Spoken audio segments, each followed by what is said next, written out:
Hello friends, মই Bhaskar Jyoti Villa স্বাগতম জনাইছো আপোনাক এটা বিশেষ ভিডিঅ'লৈ। চাওক, যিসকলে বহুত অপেক্ষা কৰি আছিলে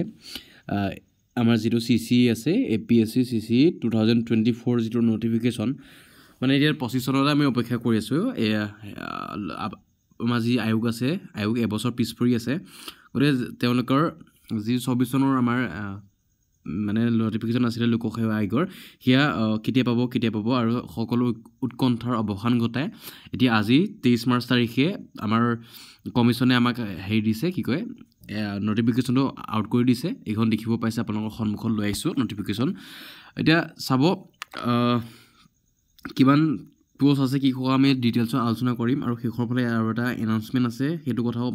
আমি আলোচনা কৰিম। এইটো দেখিব পাইছে প্ৰিলিমিনাৰী এক্সামিনেশ্যন, যিটো কম্বাইণ্ড কম্পিটিটিভ এক্সামিনেশ্যন 2024 যিটো স্ক্ৰিনিং অফ দ্য কেণ্ডিডেট, মানে মেইনছ সকলো, মানে বুজি পাইছে আপোনালোকক কি কথা ক'ব বিচাৰিছোঁ। আমাৰ যিটো নটিফিকেশ্যন ওলাবলৈ বাকী আছে সেয়া ওলালে। প্ৰথমতে চাব ACS পদৰ কাৰণে junior grade Assam civil ছাৰ্ভিচৰ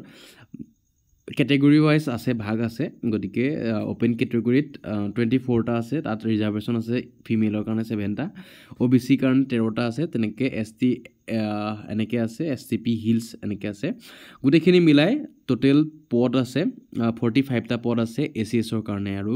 women reservation আছে 11টা পদ। তো তাৰপাছত PWৰ কাৰণে নীল আছে, এক্স ছাৰ্ভিচমেনৰ কাৰণে 2টা পদ আছে ACSত। যদি আমি সমান্তৰালভাৱে আছাম পুলিচ ছাৰ্ভিচলৈ চাওঁ, জুনিয়ৰ গ্ৰেডৰ অ'পেন কেটেগৰীত 11টা, তাৰে আকৌ 3টা আপোনাৰ ইয়াত দিছে। তো 5টা আছে OBC, টোটেল মিলাই এনেকৈ 20টা পদ আছে, 4টা ৰিজাৰ্ভেশ্যন আছে ওমেনৰ কাৰণে। এইটো দেখিলে APSৰ কাৰণে। চ' তেনেকৈ লেবাৰ অফিচাৰ পদ আছে মাত্ৰ 2টা, ডিষ্ট্ৰিক্ট ট্ৰেন্সপ'ৰ্ট অফিচাৰ পদ আছে অনলি 2টা, যিটো আমাৰ BDO আছে ব্লক ডেভেলপমেণ্ট অফিচাৰ, তাৰ পষ্ট আছে 9টা, যি এছিষ্টেণ্ট মেনেজাৰ এছিষ্টেণ্ট AM বুলি কয়। চ' ইণ্ডাষ্ট্ৰিয়েল অফিচাৰ গোটেইখিনি মিলাই অনলি পদ আছে 4টা। ৰেজিষ্টাৰ অফ কোঅপাৰেটিভ ছ'চাইটি তাত আছে অনলি কেইটা, 2টা আছে। চ' ইণ্ডাষ্ট্ৰিয়েল অফিচত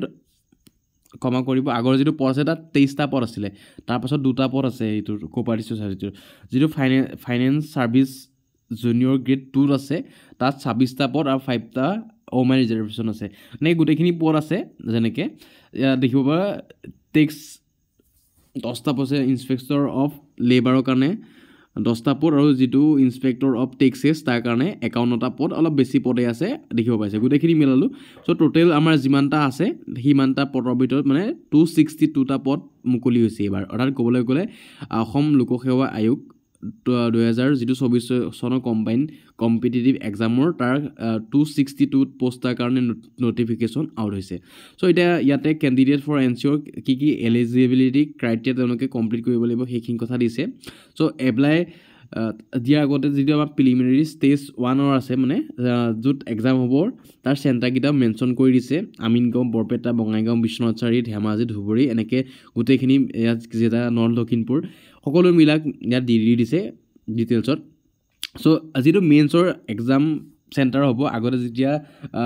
913টা পদ ওলাইছিলে তেতিয়া তাত মানে বিভিন্ন ধৰণৰ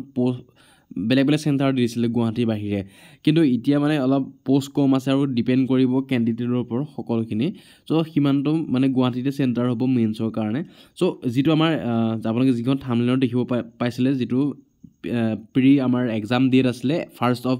জুন 2025 ছানডে কাৰণে, এইটো টেণ্টেটিভ ডেট হৈছে। এইটো নিৰ্ভৰ কৰিব কিমান কেণ্ডিডেট কিমান আছে, সকলো কথা নিৰ্ভৰ কৰিব, তাৰ পাছতে প্ৰকাশ পাব। হ'লেও আপোনালোকে ধৰিব পাৰে 1 জুনৰ কাৰণে হ'ব পাৰে, জুলাইও গুচি যাব পাৰে, কিন্তু টেণ্টেটিভ ডেট দিয়া হৈছে।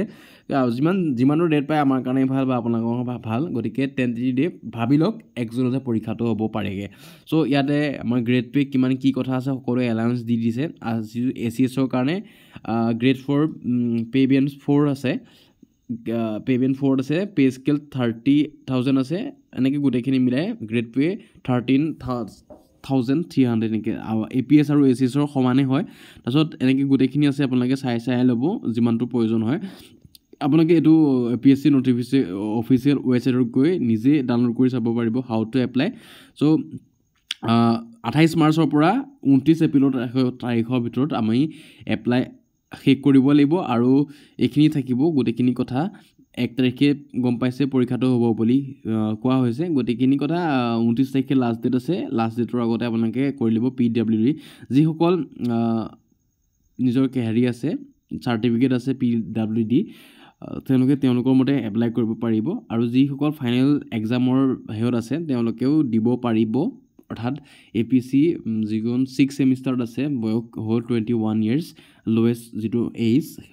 তেওঁলোকেও দিব পাৰিব যি ফ্ৰী ষ্ট্ৰাকচাৰ আছে কিমান কোড দিব লাগিব চাই লওক এইটো যিটো জেনেৰেল কেণ্ডিডেট আছে তেওঁলোকে 297.20 অৰ্থাৎ ইমানটো পইচা দিব লাগিব যিটো OBC MOBC সকলে 197 দিব লাগিব কিন্তু যদি আপুনি BPL কেণ্ডিডেট হয় তেতিয়ালে 47 টকা 20 পইচা দিলে হৈ যাব ঠিক আছে OBN কেণ্ডিডেট সকলো বা PWD সকলো ST SC সকলে 47 টকা 20 পইচা দিব লাগিব এইখিনি কথা আছিল সো APSC নতুন ষ্টাইলতে হৈ আছে কথাখিনি গম পায় গতিকে UPSC আৰ্হিত পৰীক্ষা হ'ব 21 পৰা 38 বছৰৰ ভিতৰত সময়সীমা হ'ব লাগিব এটা চাওক এই নটিফিকেশনটো মাত্ৰ ওলাইছে কি 2024 চনৰ কাৰণে 25 চনত হৈছে কিন্তু এবছৰ লেট আছে এই কথা নাই 2024 চনৰ 1 জানুৱাৰীৰ পৰাহে আমাৰ 21 বছৰ ডেটটো কাউন্ট কৰা হ'ব গতিকে যিসকলৰ 2024 চনৰ 1 জানুৱাৰীত লৈকে 2024 চনৰ 1 জানুৱাৰীলৈকে 21 বছৰ সম্পূৰ্ণ হ'ল তেওঁলোকেহে এই পৰীক্ষাটোত অৱতীৰ্ণ হ'ব পাৰিব ঠিক আছে গতিকে UPSC অলপ নিয়মটো বেলেগ হয় APSC নিয়মটো বেলেগ হয় গতিকে এইখিনি সময়সীমা থাকিব এই ৰিলেক্সেশ্যন আছে সকলো চাই ল'ব লাগে সো এইখিনি থাকিব গতিকে এতিয়া কথা হ'ল কি যদি নটিফিকেশন আলোচনা কৰিছো এক্সাম প্যাটাৰ্নটোৰ কথা আমি আলোচনা কৰিব যাওঁ পেপাৰ 1 পেপাৰ 2 দুখন থাকিব আমি এটা বিষয়ত মেন্স বা গোটেই সিলেবাসটো এটা আলোচনা কৰিম তথাপিতো ইয়াত এটা কৰিবলৈ গৈছো আলোচনা ডিটেইলছ আলোচনা চালক যেটো প্ৰি টেষ্ট আছে তাত পেপাৰ 1 খনৰ জেনাৰেল ষ্টাডিজ 1 বুলি কয় আৰু P2 খনৰ জেনাৰেল ষ্টাডিজ 2 বুলি কয় টোটাল মাৰ্ক 200 অৰ্থাৎ 400 ৰ কাৰণে হ'ব সময় 2 ঘণ্টাই হ'ব এতিয়া গোটেইখিনি অবজেক্টিভ টাইপ MCQ বেস হ'ব এটা কথা হ'ল কি এই দুখৰ মাৰ্কছৰ ভিতৰত অৰ্থাৎ তাৰ নেগেটিভ মাৰ্ক থাকিব অবিয়াসলি থাকিব প্ৰথমখন পেপাৰ আপোনাৰ GS থাকিব তাত আপুনি গোটেইখিনি জেনাৰেল ষ্টাডিজৰ কথা পাব কাৰেণ্ট পেপাৰ ধৰি গোটেইখিনি কথা তাতে 30 পৰা 35% আসামৰ বিষয় আহিব বাকিখিনি বেলেগৰ APSC টো গতিকে অসমৰ কেন্দ্ৰীয় সকলৰ কাৰণে অসমটো ফাৰ্স্ট প্ৰিফাৰেন্স দিয়া থাকে এটা পেপাৰ 2 কোন কোৱালিফাইং পেপাৰ হয় তাত আপুনি কোৱালিফাই কৰিব 66 নম্বৰ পাবই লাগিব ঠিক আছে গতিকে 200 ভিতৰত 66 পাবই লাগিব আৰু কথাটো হ'ল কি তাত এখন ৰিজনিং হওক ইংলিশ হওক মানে কম্প্ৰিহেনশন হওক এপ্টিটিউড টেষ্ট এইখিনি কথা সোমাই থাকিব গতিকে মাল্টিপল সাইজ কোৱেশ্চনে থাকিব এইখিনি আপোনালোকে চাই ল'ব নিজে সো 33% পাবই লাগিব আৰু 66 নম্বৰ পাবই লাগিব মেইনছ এক্সামিনেশ্যন ৰিটেন হ'ব গম পাইছে গতিকে এটো পৰীক্ষাত আমি মেইনছৰ ডিটেইলছ আলোচনা নকৰো প্ৰিলিমছৰ কথাই পাতিছো গতিকে আমি আলোচনা কৰিম আপোনাৰ এটা গোটেই সিলেবাসখনত কি কথা কেনেকৈ আছে গতিকে ইন্টাৰভিউ লৈকে আছে 1:3 ৰেশিঅত মতে ইন্টাৰভিউৰ শেষতকে গতিকে এইখিনি আছিল এডমিট গম পাবই ইস্যু কৰিব গতিকে এইখিনি কথাই আছিল আমাৰ APSC তৰফৰ পৰা যিখিনি দিলে গতিকে আজি 2025 চনৰ 23 মাৰ্চ তাৰিখে আমাক দিলে নটিফিকেশনখন 262 পদৰ কাৰণে গতিকে এইখিনি কথা আছিল আমাৰ আজি এই নটিফিকেশনটো আপোনালোকে এপ্লাই কৰিব পাৰিব 28 তাৰিখৰ পৰা 29 এপ্ৰিলৰ ভিতৰত 1 তাৰিখে 1 জুন 2025 ত আমাৰ টেন্টেটিভলি এক্সাম ডেট ধৰা হৈছে এইখিনি কথা আপুনি বুজি পালে এটা কথা হৈছে যিসকলে APSC কাৰণে প্ৰিপাৰেচন চলাই আছে বা চলাব বিচাৰিছে যিখন ফ্ৰেছাৰ্ছ এবা বহিবলৈ বিচাৰিছে তেওঁলোকে যদি পঢ়া শুনাৰ লগতে এটা ফুল ডিটেইল কোৰ্স ল'ম বুলি ভাবে আমাৰ তৰফৰ পৰা ল'ব পাৰিব আমি মুকলি কৰিছো আমি সকলো ধৰণৰ সিলেবাস কভাৰ হোৱাকে প্ৰিলিমছ ওৰিয়েন্টেড এটা কোৰ্স আছে আমাৰ only 299 আমি উপলব্ধ কৰি দিছো অৰ্থাৎ 300 টকা এটকা কম গতিকে তাত আমি 299 গোটেই সিলেবাস কভাৰ কৰি আপোনাৰ প্ৰায় 100টা PDF পটকে বেছি পাব আপুনি 100টা PDF প্লাস গোটেইখিনি যি যেনেকৈ লাগে আমি সকলোখিনি প্ৰভাইড কৰিবলৈ চেষ্টা কৰিছো গতিকে আপোনালোকে আমাৰ ডেসক্ৰিপচনত দিয়া WhatsApp লিংকত গৈ আপুনি এটা মেছেজ কৰিব পাৰে তাত গৈ আপুনি যিখিনি আমাৰ তথ্য আছে ৰিকোয়াৰমেন্ট লাগে সকলো পুৰাই পেলাই আপুনি আমাৰ পৰা কোৰ্সটো কিনিব পাৰে prelim only for prelims oriented আৰু 299 প্ৰাইজৰ ভিতৰত আপুনি গোটেইখিনি যিমান যি লাগে সকলোখিনি আমাৰ পৰা পাই যাব গতিকে এইটো এটা আমাৰ ফালৰ পৰা দিবলগীয়া আপোনাক এটা ইনফৰমেশ্যন আছিলে ঠিক আছে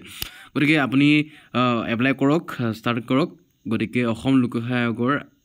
যোৱাবাৰকৈ 235 আছিল আগতে এইবাৰ 262টা পদ বেছি আছে কিন্তু এবাৰ আপোনাৰ বেছি হৈছে আপোনাৰ APSৰ কম আছে কিন্তু লগভগ একেটাই আছে ACSত গতিকে সিমানখিনি পোষ্ট আছে গতিকে সেইখিনি আছিলে আজি ভিডিঅ'টো গতিকে অন্য এটা ভিডিঅ' লগ পাম বুলি আশা কৰিছোঁ অন্য এটা ভিডিঅ' লগ পোৱাৰ প্ৰতিশ্ৰুতিৰে আজিলৈ ভিডিঅ'টো ইয়াতে সামৰিছোঁ ধন্যবাদ